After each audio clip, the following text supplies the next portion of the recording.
Hello there, Outliers. Niiamah is Shang here, and thank you so much for joining us today on this Outliers Edge Roundtable.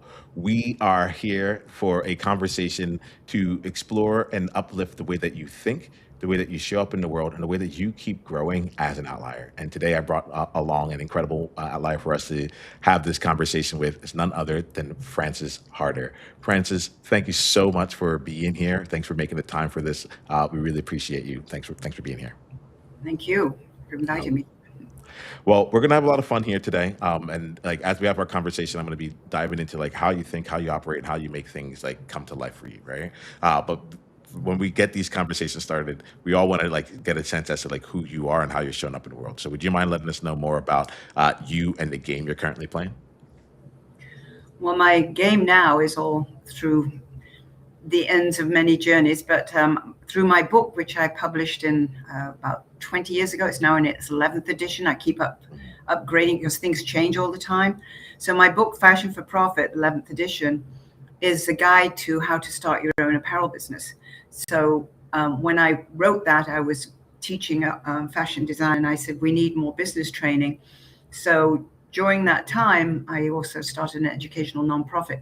But what I'm doing now with the book is I've updated it, and I'm also going to be starting a YouTube channels, and I'm going to take through chapter by chapter, which has been validated by different industry experts, to interview them to talk about what the changes are, what's happening if you're thinking about starting your own business, how to do it these days, what's the best way of doing it, particularly with marketing and of course with clothing. As we all know, we're all wearing whatever we want. There's no real trends because you can wear short pants, long pants, or even pajama pants, as we're seeing with our grandchildren. But so it's an interesting time.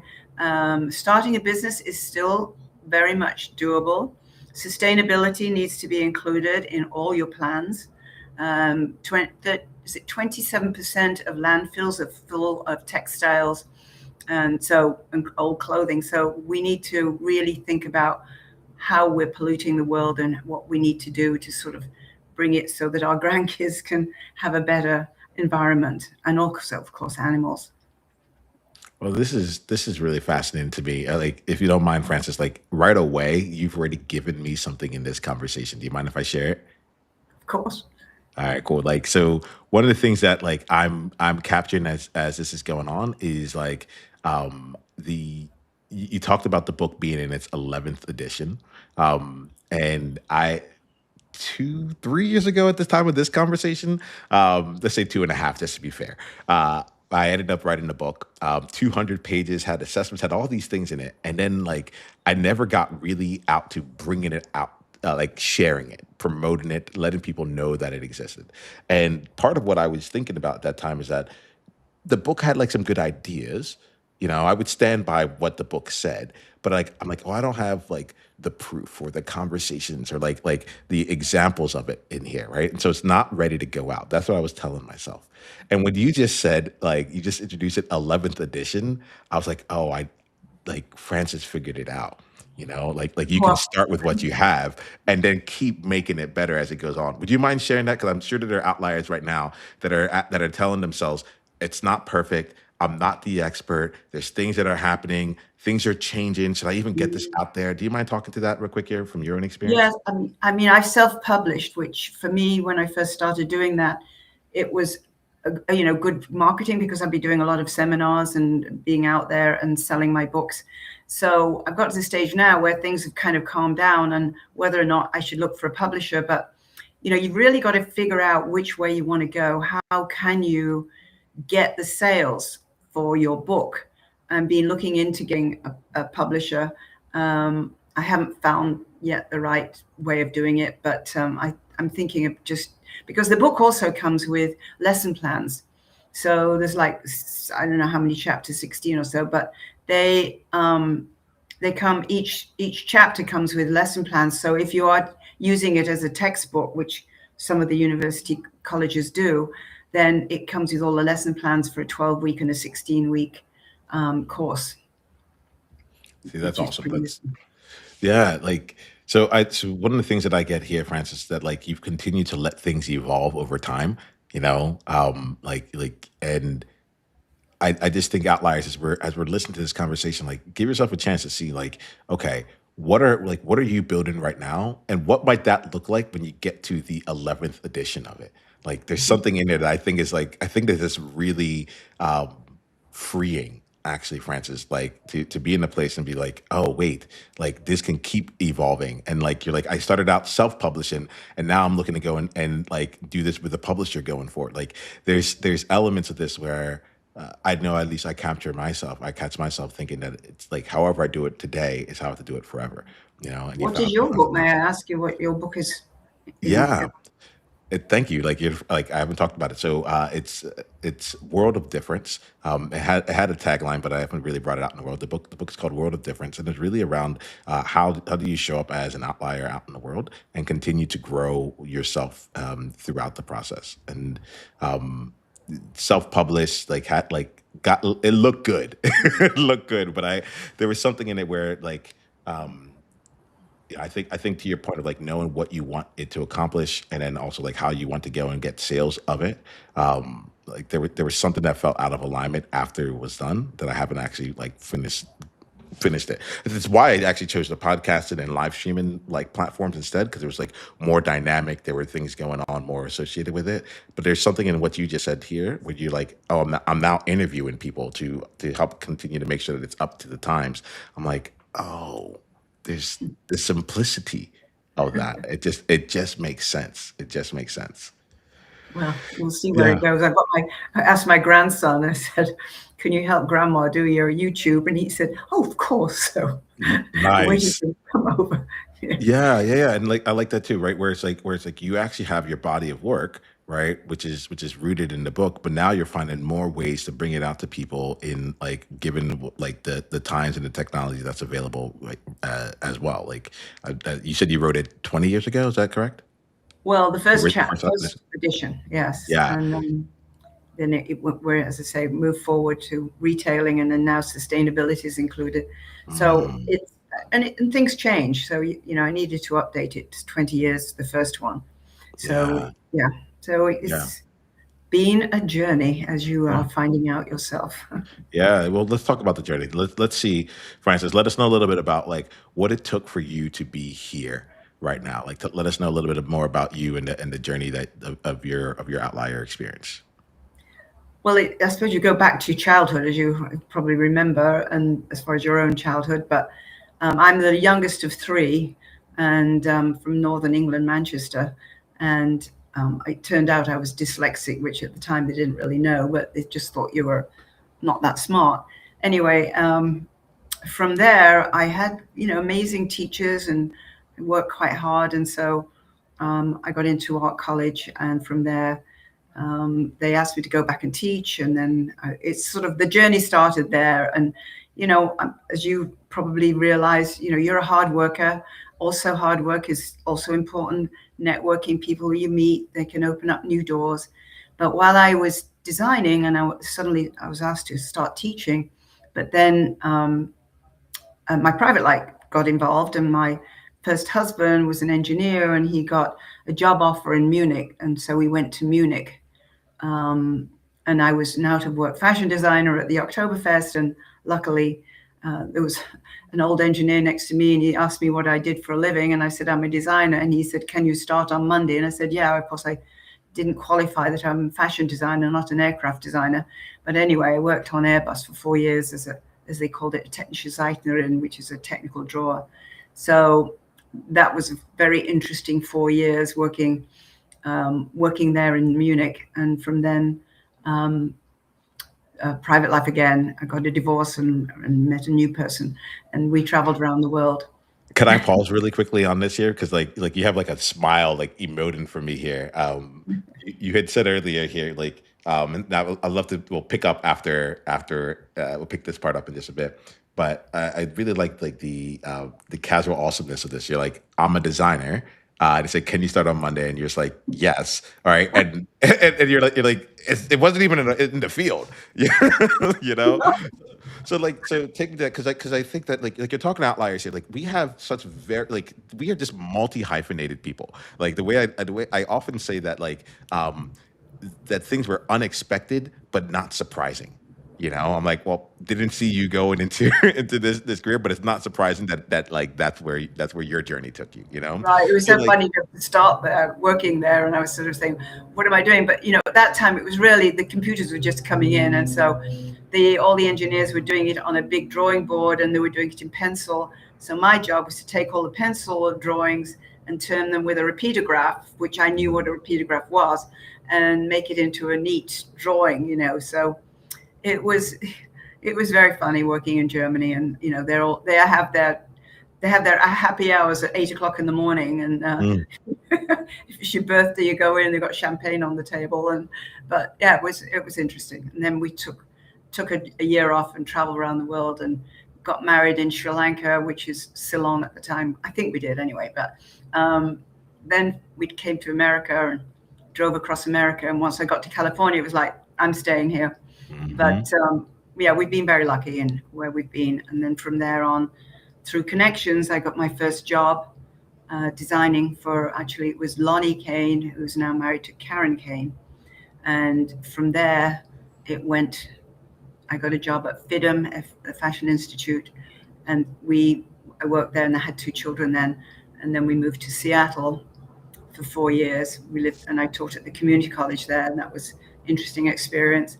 But we wanted our kids to have a European background, so he got a job offer in Munich, and then we packed up our beautiful house and moved over to Munich for 2 years, and the kids went to school there, and it was a little different being there as a mother and not being able to work because the kids were out of school at 12.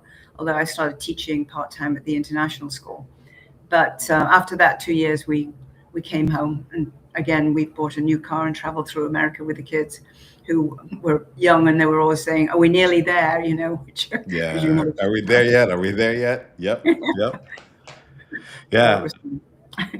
So like I heard as you were saying this here, like you got this one through some connections here. Like so tell us about like how like the I know one of the things that you like are quick to know that is like how to make these kind of connections, right? Or how like life like comes together through these kind of connections.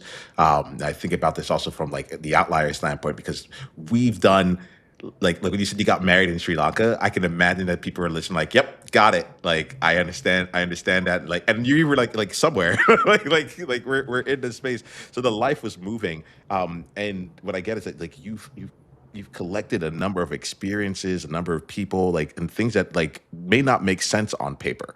You know, you're like I was a designer working in like at this engineering firm. You know, so I'm really curious about like how you were able to connect the dots and how you continue to use them to advance your journey along the way.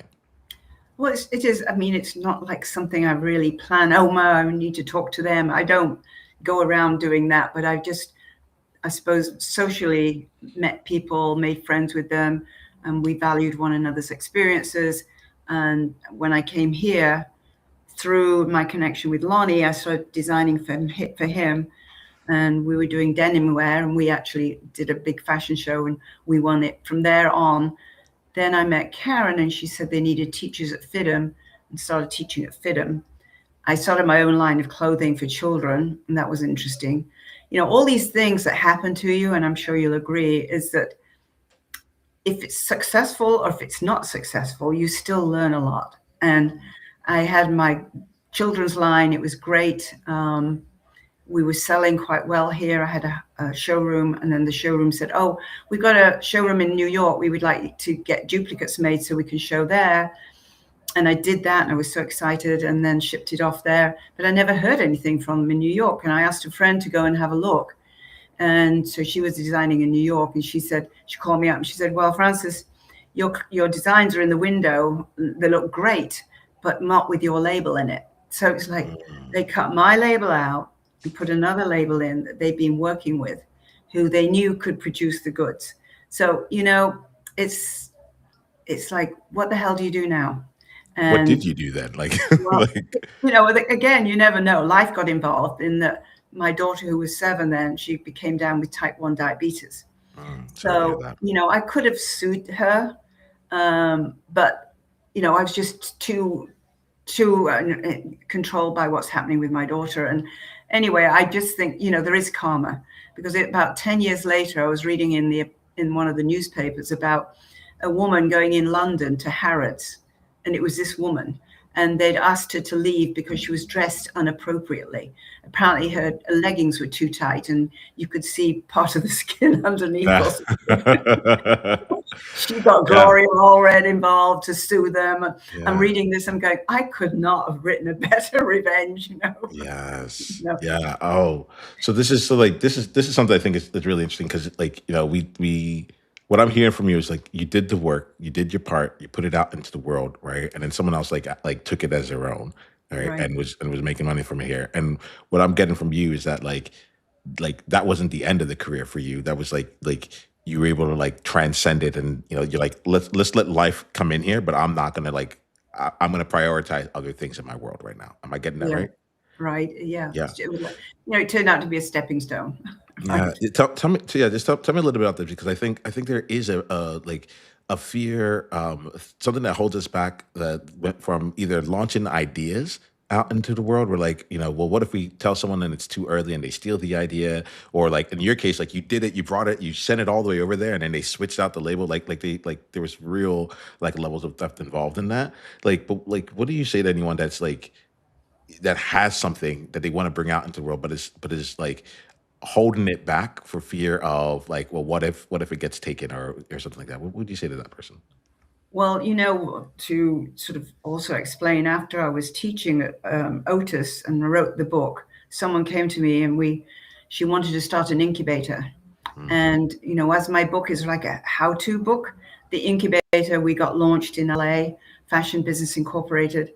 And I got donated space, and that the whole story there for 25 years is amazing. And the people I met through that, and how what we did was, as you say, somebody wants to start their own business, investigate everything. Don't just think you've got the best idea since sliced bread. It may already be out there. Don't get tempted to copy things. I'd hear teachers saying, oh, you can scan in a design and you can change it 30% and claim it yours. And I do expert witness. And those are the cases where, you can see where they've actually taken it and scanned it, and you can put the other one over it and you can see what they've done to manipulate it. If it looks the same, it is the same. You're going to get sued. So if you're going to come up and go into business, make sure you've got something that people want. Investigate the market. This is a very complex industry, from choosing the designs and your fabrics and your manufacturing. And now, of course, where are you going to make it?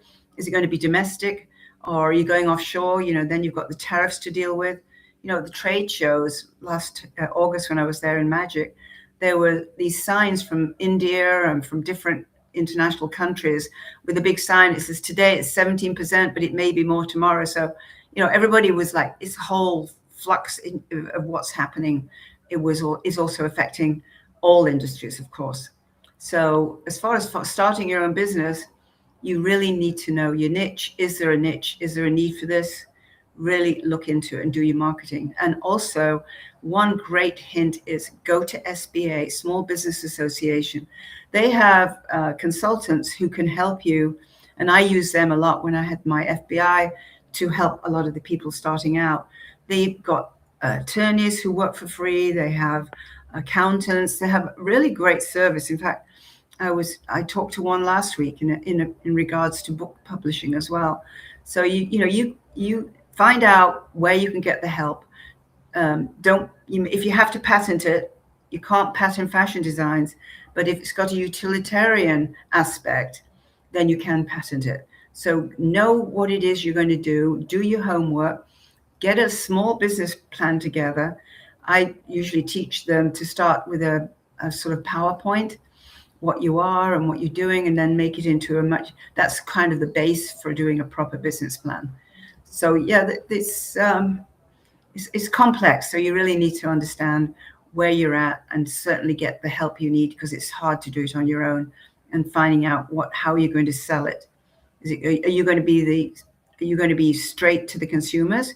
Of course, then that way you haven't got the markup, which is great, because the stores mark up 55%.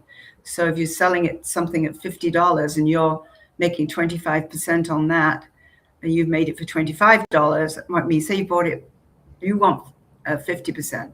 So say you sold it at $50, then they're going to mark it up to like 120.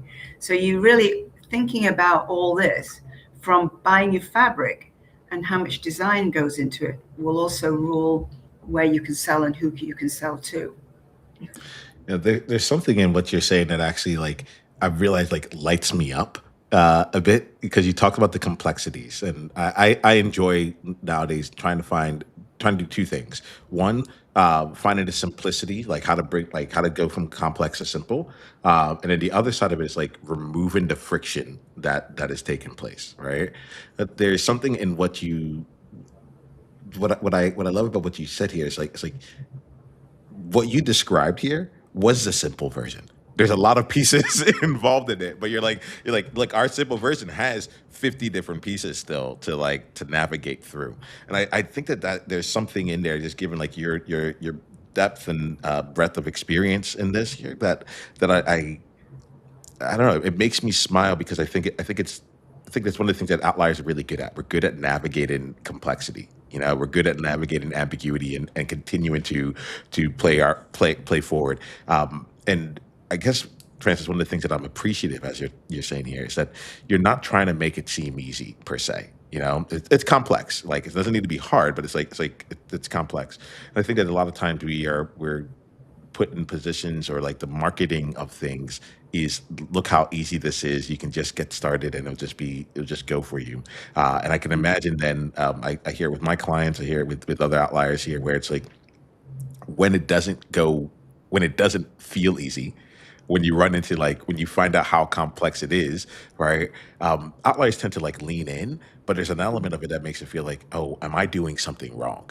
Because everyone said this is supposed to be easy, and I feel like you're out here, like, you're willing to tell the truth around what it is. So be curious about, like, a, do you experience that? Have you found any of that to be kind of like similar or true in your line of work or in the work that you've done? And what would you say to any outlier out there that's like experiencing the complexity of the idea that they're trying to bring to life?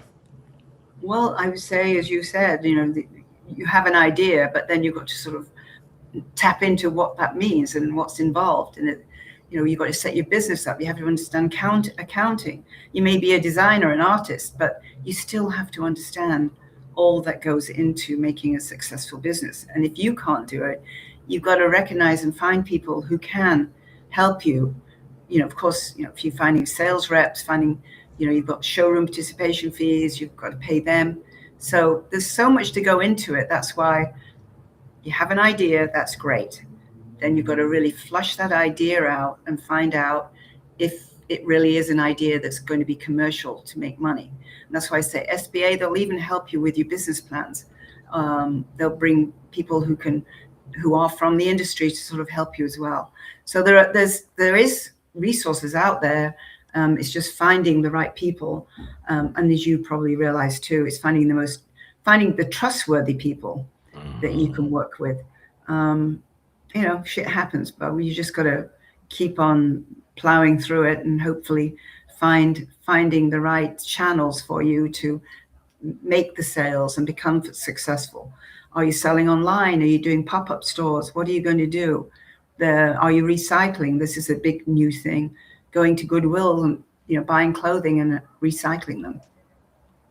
Can I ask you here, like, how would you say, like, we started off this conversation with your book, right? And you're like, it's in its 11th edition. And I'm curious about, like, your experience with business, in that same kind of format. Like, like, when you're talking about, like, building out the business plan and knowing through all the various things, like, I'm not in the industry, so there's terms in here where I'm like, oh, this is new for me. But I'm curious about, like, essentially, like, the learning patterns are along this. Like, how do you go from, like, hey, this is what I think the business plan is, the PowerPoint version, this is V1, and then you get out into the world and you start to figure out, like, how it actually shows up. Well, could you describe to me a bit about, like, your experience, or either with your own business or with the people that you consult with or support, and how they continue to iterate their business idea to ultimately to success? Well, I've met so many people who've started their own business, and some of them are still in business and some of them are not. And it's a matter of what didn't work and what does work, finding that little magic so that you can drive sales and make money is not easy. So you really got to find the right equipment, get the right pricing for your market. You won't be selling to Walmart. So you've got to really think about where you're going to sell and do a thorough, really investigation, and just think about, well, is it really needed? Do we need this? Is it a new idea? There's so many things. Like I was telling you, I do expert witness work, and one of them was for a maternity pant. I was on the defendant's side. They got a patent. Um, was on the defendant's side. Yeah, there was a patent out for a maternity pant, and apparently somebody knocked them off. So I was on the defendant's side, and I said, when I was pregnant, I cut the tops of my jeans off and put a tubule in it. So that was, a while ago. So I don't think you can patent something that's already been out there. But, this is a funny part. Have you ever been deposed? I have not. I have not. Well, Um, like I'm really curious. What's coming from there? well, you get deposed in your big room and you've got a stenograph, you've got all the people sitting around the table, and the attorney comes in from New York, and he's obviously been thinking about how he can get Mrs. Harder. And so he starts off this interrogation with me at the deposition. And he says, so Mrs. Harder, you talk about in the report how the pant rolls up to the breast area. And as you're the only woman in the room, would you mind standing up and showing us what you mean by your breast area? So I looked at him and I said, well, actually, if you don't know, I'll show you. Stand up and I'll show you where your breast area is, because it's in the same place as mine. So this guy's head, he had a yarmulke on, his head went down. And it was so funny. Like when I went to the bathroom, the woman who was doing all the typing in and everything, she followed me out and she went, that was good. So, yeah. So, you sometimes, I think life's a game. I'm not sure. Were you good at sports? You look like you are.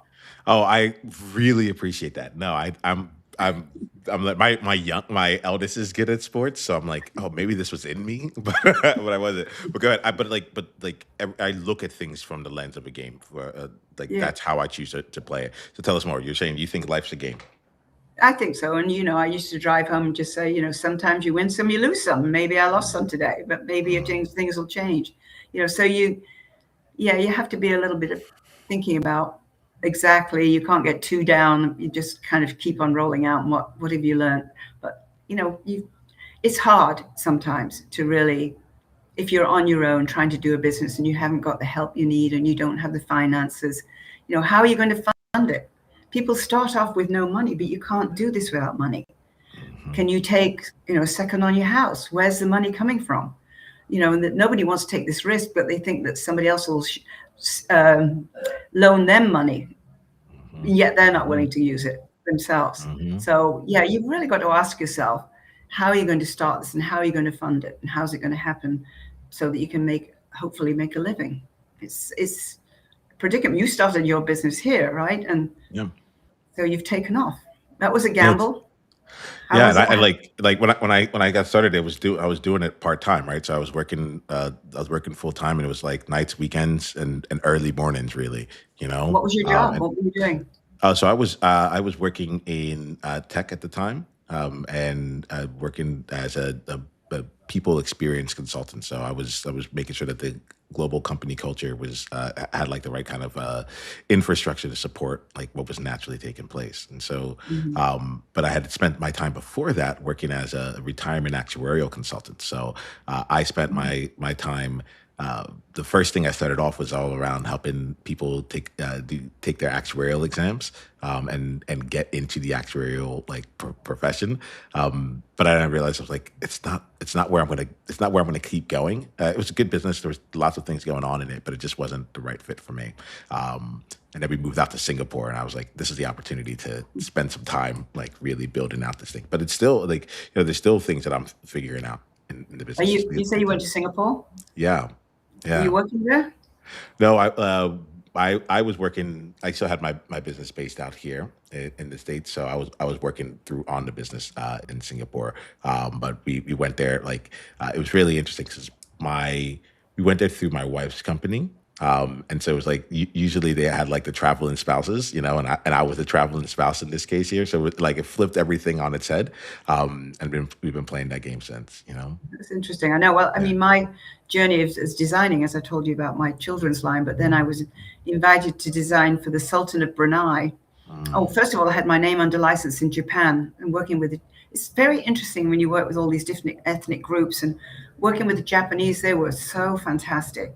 mm, And I had my name there, licensed. I was doing a junior contemporary line. They had a store here in LA, and they had stores over in Japan. Um, and they paid me on a retainer. There was never any question. Of course, being trained in America, I had a contract for them, and these gentlemen with their ties and suits on just looked at it and they just went like that. They never signed it, but it was never any issue. And then after that one, I got an offer to design for the Sultan of Brunei. And that was like, where's Brunei, first of all? And that was amazing going out there. And, you walk in and they've got ficus trees and they've got diamonds on every leaf. And there are guards there, Gurkha guards who were on loan from the royal family. And there was a big waiting room and with waiters and cocktails. And some guy came over to me. He said, "Are you English?" So I said, "Yes." He said, "Oh," he said, "just get patient." He said, "It's going to be okay. You're just going to be here for a couple of days before they'll even talk to you." Turned out to be Elton John's drummer. One of the princes wanted to learn drumming. So that whole experience was quite amazing. wow. Wow. And Like then I, China as well. I got invited over there, talking there, Australia.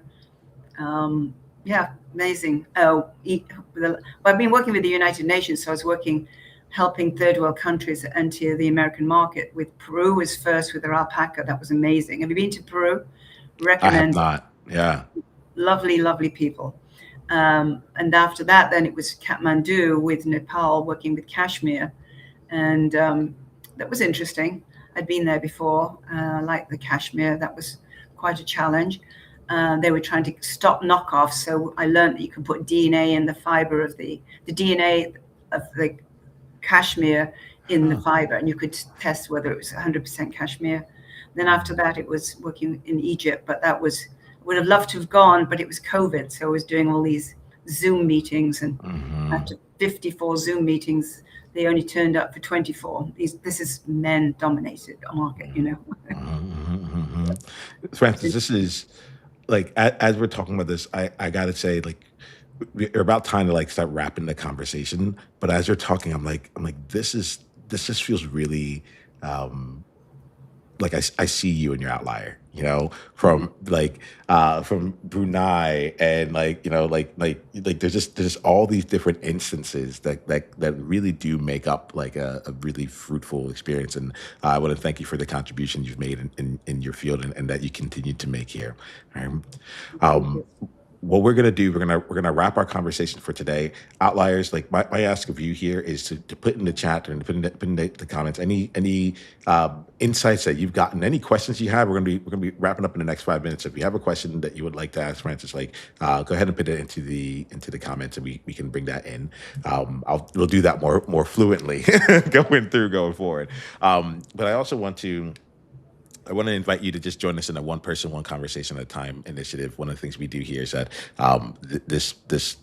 this whole platform grows through us finding people who really need to hear what's going on. So if you know someone who like has a journey that's similar to Francis, that's looking to start something up in the world, someone that's looking to figure out how do we get my fashion business to really take off, go find her book and go share this episode with them. We like to look at this as a way of it being continue to be fruitful beyond just this experience that we're having right now. So if you can do that, it would mean the world to me. Okay? I'm happy to send you a copy of my book as well if you like. That would be awesome. That would be really awesome. Thank You you. give me your Like, address. Okay. all right, I'll make sure that happens. So, Francis, what we'll end up doing now is like as we wrap up here, I have two questions for you. The first one is like for any outlier that wants to get their hands on your book right now, or wants to be able to go deeper into your world, what's the best way for them to do that? Well, they can either get it on Amazon. I also got an ebook. I also got costing book and a branding book, which is smaller, easier to read, but it's also included in the book. And also all the forms and contracts that you need when you start your own business, forms for profit. So they can check me out online on my website is fashionforprofit.com. So that would be great. All right, outliers. You know where to go. So let's make that happen. And then, Francis, I end every conversation here by putting like outliers to the side. You've been giving all throughout this year. You've shared your journey. You've let us know so many things here. I want to come and wrap our conversation with this here. This is about you here, and the reason I have a coach who says the only reason I have any conversation is to change the world, right? And so I'd be curious about for you, what's an insight that you are leaving this conversation with for yourself? What, like, if any, you had, what's one insight that you have for yourself?